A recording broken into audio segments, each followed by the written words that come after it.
Hello friends, welcome back my channel. मैं सुदेश यादव। जो हमारा कारक का प्रश्न का एक सीरीज हमने चला रखा था, उसमें हमने क्या है कि 30 क्वेश्चन हमने कंप्लीट कर लिए थे।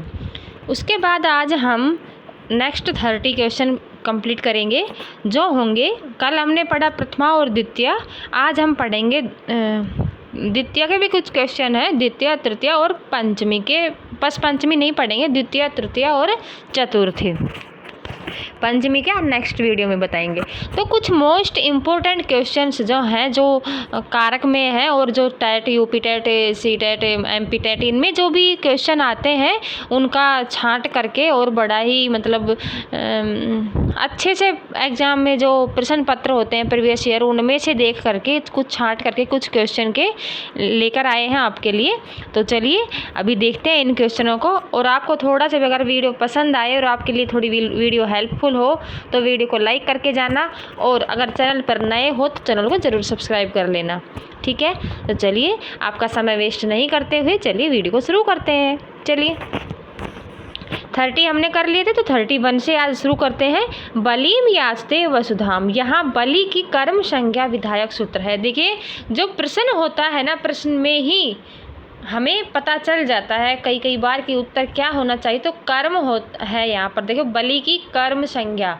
तो कर्म कौन सा होता है? द्वितीय विभक्ति होती है ना। कर्ता ने कर्म को, ये आप हमने सारे कारक पढ़ाए हुए हैं, वो पीछे वीडियो दी हुई है। अगर आपको एक बार वीडियो वो वीडियो देख करके ये क्वेश्चन की तैयारी अब आप करेंगे तो आपको अच्छे से समझ में आ जाएगा। तो चलिए करते हैं कि कर्म संज्ञा विधायक सूत्र है।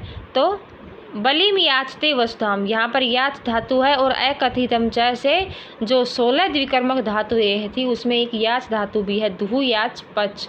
तो याच धातु भी है, तो उससे क्या होगा? अकथितम च अपवर्गे तृतीय तथा युक्तम च निक्षिप्तम अनि अभिनिविश्चय।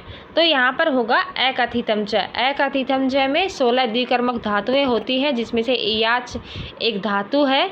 याच मतलब मांगना होता है। और यहाँ पर बलिम याचते वसुधाम, तो यहाँ पर याच धातु का प्रयोग हुआ है। तो यहाँ पर वैसे ये द्वितीय विभक्ति होगी, लेकिन यहाँ पर ये अकथितम च सूत्र ये आएगा।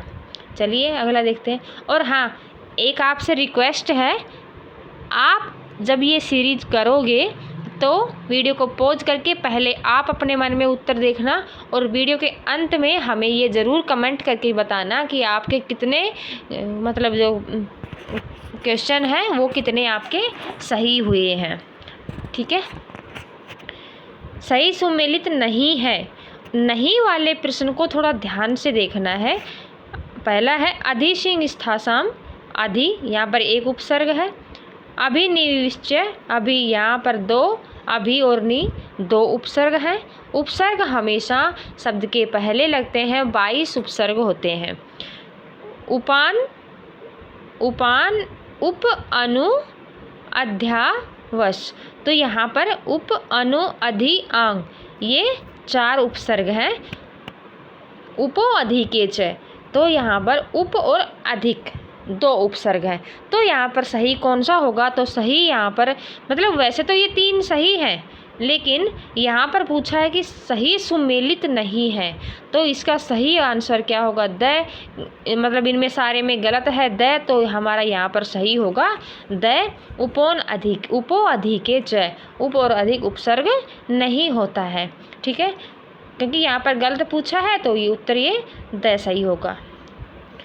उप, अनु, अध्यान्वश सूत्र का उदाहरण नहीं है। राजा नगरम अभिनिविशते, राजा नगरम अनुवस्ति, राजा सिंहासनम अधिवस्ति, राजा वनम उपवस्ति। जो मतलब जो नहीं वाले प्रश्न हैं उनको थोड़ा ध्यान से पढ़ेंगे। मैंने एक बार फिर बोला आपको, तो यहाँ पर देखना, उप, अनु और अधि और आंग, ये 4 उपसर्ग हैं यहाँ पर। तो यहाँ पर कौन सा नहीं है? उसका नहीं है पूछा है। तो उपवस्ति, अधिवस्ति, अनुवस्ति, तो ये वाला नहीं होगा। राजा नगरम अभिनिविशते, क्योंकि यहाँ पर अभी और नि 2 उपसर्ग आए हैं, तो यहाँ पर ये नहीं होगा। तो हमारा सही उत्तर हुआ राजा नगरम अभिनिवेशते। प्रश्न नंबर 34 है, अंतरा और अंतरेण इन अवयवों के योग में कौन सी विभक्ति होती है? तो ऑप्शन है इसके प्रथमा, द्वितीय, सप्तमी और पंचमी। तो हमारा सही उत्तर होगा द्वितीय, अंतरा अंतरेण युक्ते। ये हमारा एक सूत्र है द्वितीय विभक्ति में, तो इसमें द्वितीय विभक्ति का प्रयोग होगा। अंतरा ग्रामम नदी प्रवहति, नदी प्रवहति ये किसका उदाहरण है? तो इसका सही मतलब इसका ऑप्शन देखते हैं। ए ऑप्शन है अंतरा अंतरेण युक्ते, ब है काला ध्वनोरत्यंत, स है अभितय परितय समया निक्षा, द है उपान अद्य वस है। तो यहाँ पर सही उत्तर होगा अंतरा अंतरेण युक्ते, क्योंकि ये अंतरा ग्रामम नदी प्रवहति यानी कि अंतरा मतलब होता है बीच में, अंतरेण का मतलब होता है बिना या सिवाय। तो यहाँ पर सही उत्तर होगा ए अंतरा अंतरेण युक्ते। अभितय परितय समया निक्षा डॉट डॉट का उदाहरण है। तो ऑप्शन देखते हैं इसके, ग्रामम अभितय वनम अस्ति, विद्यालयम परितः वृक्षा सन्ति, ग्रामम समया विद्यालय है अस्ति, उपयुक्त सभी। तो यहाँ पर आंसर होगा उपयुक्त सभी, क्योंकि यहाँ पर ग्रामम अभितः भी है, परितः भी है, समया भी है, और इस प्रकार से ये उत्तर होगा हमारा द, उपयुक्त सभी। प्रश्न नंबर 37 है, समया निक्षा के योग होने पर कौन सी विभक्ति का विधान होता है? तो समया निक्षा वाला जो है वो होगा द्वितीय विभक्ति में। समया निक्षा हा प्रतिदिक वो वाला है ना, उसमें होता द्वितीय विभक्ति। काला दोनों अत्यंत संयोगी सूत्र है।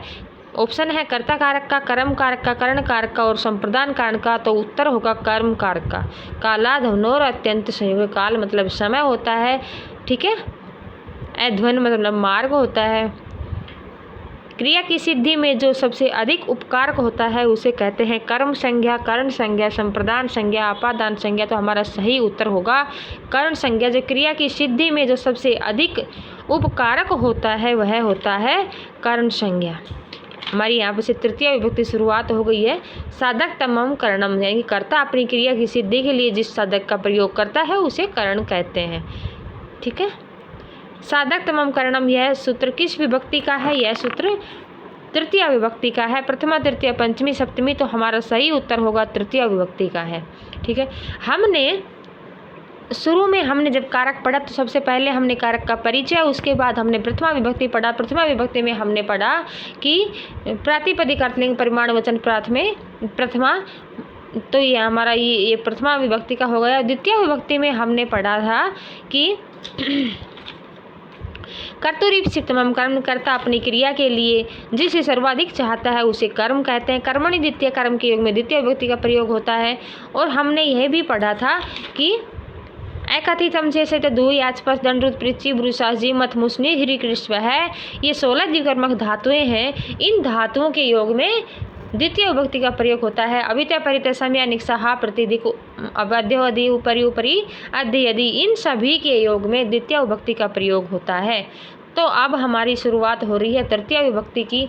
तृतीय विभक्ति में हमने देखा साधक तमम करणम, यानी कि जो क्रिया की सिद्धि में मतलब क्रिया की सिद्धि के लिए कर्ता अपनी क्रिया की सिद्धि के लिए जैसे साधक का प्रयोग करता है उसे कर्ण कहते हैं। कर्तृकर्ण योज तृतीय से, यानी कि अनुक्त कर्ता और उक्त कर्ता, ये वाला भी शब्द होता है ना। अनुक्त कर्ता अर्थात कर्मवाच्य और भाववाच्य कर्ता, और कर्ण में तृतीय विभक्ति का प्रयोग होता है। जैसे रामेण बाणेन हतो बाली ही, यहाँ पर दो आए हैं कर्ता, तो इस प्रकार रामेण बाणेन हतो बाली, यानी कि राम के द्वारा बाण से बाली मारा गया, इस प्रकार से हो गए। तो प्रश्न नंबर 39 देते हैं, क्रिया की सिद्धि में जो सबसे अधिक उपकारक होता है उसे कहते हैं कर्ण संज्ञा।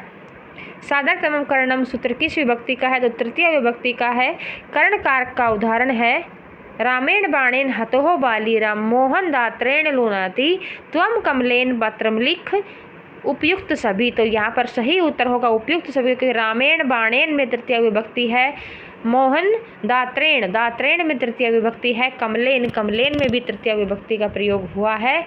तो इस प्रकार से यहाँ इसका आंसर होगा सही उपयुक्त सभी।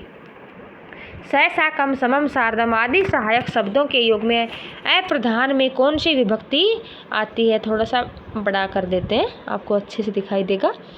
सह साकम समम सार्धम, इन सभी का एक ही मतलब होता है साथ, इसका अर्थ एक ही होता है साथ, और इसमें तृतीया विभक्ति का प्रयोग किया जाता है। सहयुक्त अप्रधानी सूत्र का उदाहरण है, सहयुक्त अप्रधानी सूत्र से का उदाहरण पूछ रहा है यहाँ पर, तो होगा पुत्रेण सह आगतः पिता, यानी कि पुत्र के साथ पिता आया। रामः जनक्या साकं गच्छति, मोहनः गुरुणा सार्धम विद्यालयम गच्छति। उपयुक्त सभी, तो ये सारे ही सहयुक्त अप्रधाने या सहयुक्त अप्रधानी सूत्र में क्या है, सह साकम समम सार्धम, इन सभी का ये उदाहरण बिल्कुल सही है।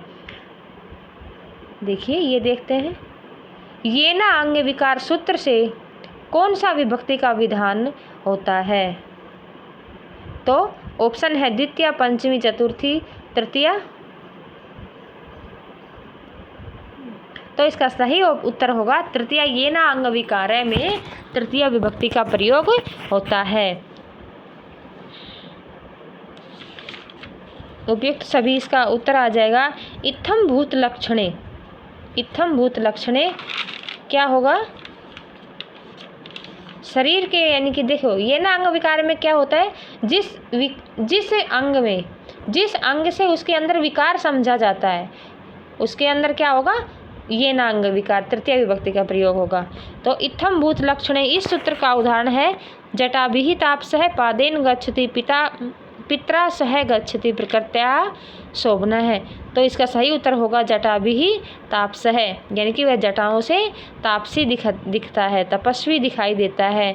अपवर्गीय तृतीया, इसका उदाहरण है पुण्येन दृष्टो हरिः शशिनः सह याति कौमुदी, द्वादशभिः वर्षैः व्याकरणम श्रूयते धनेन कुलम। तो यहाँ पर अपवर्गीय तृतीया, यानी कि पूरा काम हो चुका हो, काम का पूर्ण रूप से हो जाना ही अपवर्गीय तृतीया के अंदर होता है। तो इसका सही उत्तर होगा स द्वादश भी वर्षेण व्याकरण श्रूयते, यानी कि वह 12 वर्षों से व्याकरण सुन चुका है।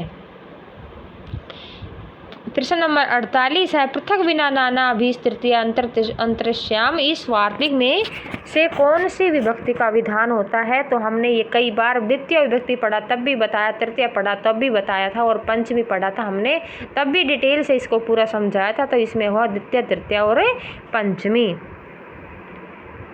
प्रश्न नंबर 49 है कर्ता दान कर्म के द्वारा जिसे अभिप्रेत करता है वह कहलाता है, वह संप्रदान कहलाता है। यानी कि कर्ता के द्वारा जो दान दिया जाता है और वह वापस नहीं लिया जाता है, यानी कि जिसके द्वारा लिया जा रहा है उसमें चतुर्थी विभक्ति होगी और उसे जिसको दिया जा रहा है उसमें संप्रदान होगा। तो चतुर्थी संप्रदाने यह सूत्र करता है संप्रदान संज्ञा, चतुर्थी विभक्ति, चतुर्थी संज्ञा उपयुक्त सभी। तो चतुर्थी संप्रदाने चतुर्थी विभक्ति करता है, चतुर्थी संप्रदाने यानी कि संप्रदान में चतुर्थी विभक्ति होती है। क्रिया यम अभिप्रेत सह संप्रदानम, ये चतुर्थी विभक्ति का सूत्र है। तो संप्रदानम यहाँ पर सही उत्तर आएगा। प्रश्न नंबर 52 है राजा ब्राह्मणाय गाम ददाति, वाक्य में ब्राह्मणाय शब्द की संज्ञा है, तो राजा किसको गाय देता है, ब्राह्मण को। देने वाला कौन है, राजा, तो वो क्या हो गया, कर्ता हो गया। और किसको दे रहा है, और किसको दे रहा है तो हो जाएगा जिसको भी दे रहा है उसी में संप्रदान संज्ञा होगी और उसमें चतुर्थी विभक्ति का प्रयोग होगा।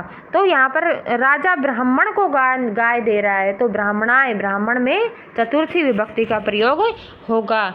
तो सही उत्तर होगा इसका संप्रदान कारक, ठीक है, इनकी चतुर्थी विभक्ति। माता बालकाय फलम ददाति, किस सूत्र से बालकाय की संप्रदान संज्ञा हुई है, इसका सूत्र है कर्मणा यम विप्रेते स संप्रदानम, यानी कि इसमें कर्मणा यम विप्रेतम, यानी कि माता है जो बालक को फल देने की इच्छा कर रही है, यानी कि वह उसको फल देती है। तो यहाँ पर होगा कर्मणा अभिप्रेति स संप्रदानम। रुच्यर्थानाम प्रियमाणे, यह किस विभक्ति का सूत्र है, ये इम्पोर्टेंट क्वेश्चन है ये सारे ही। रुच्यर्थानाम प्रियमाणे, ये चतुर्थी विभक्ति का सूत्र है। रुच्यर्थानाम प्रियमाणे सूत्र का उदाहरण है हरिये रोचते भक्ति ही, मह्यम मोदकम रोचते, सुरेशाय दुग्धम रोचते। यानी कि उपयुक्त सभी यहाँ पर सारे में ही तीनों ही ऑप्शन में रुच धातु का प्रयोग हो रहा है। रुच अर्थानाम प्रिय माने हैं, इससे इस सूत्र से यहाँ पर उपयुक्त सभी में रुच धातु का प्रयोग होने से इनमें सभी में चतुर्थी विभक्ति का प्रयोग हुआ है। ठीक है, तो चलिए अगला देखते हैं 56। क्रुद्ध द्रोह ईर्ष्या असूर्य, क्रुद्ध द्रोह ईर्ष्या असूय अर्थानाम यम प्रतीकोप है। यानी कि क्रुद्ध द्रोह ईर्ष्या असूय धातुओं या इन धातुओं की अर्थ वाली धातुओं में भी चतुर्थी विभक्ति का प्रयोग होता है। तो ये हमने जब पूरी चतुर्थी विभक्ति पढ़ी थी तो पूरा डिटेल से इसमें समझाया था, उदाहरण भी थे, तो पहले एक बार वो वीडियो ज़रूर देख लेना आप, तो आपको ये वाला प्रश्न उत्तर अच्छे से समझ में आ जाएगा। क्रुद्ध द्रोह ईर्ष्या असूय अर्थानाम यम प्रतीकोप है। इस सूत्र से कौन सी विभक्ति का विधान होता है? द्वितीय, तृतीय, चतुर्थी, पंचमी। तो यहाँ पर चतुर्थी विभक्ति का विधान होता है।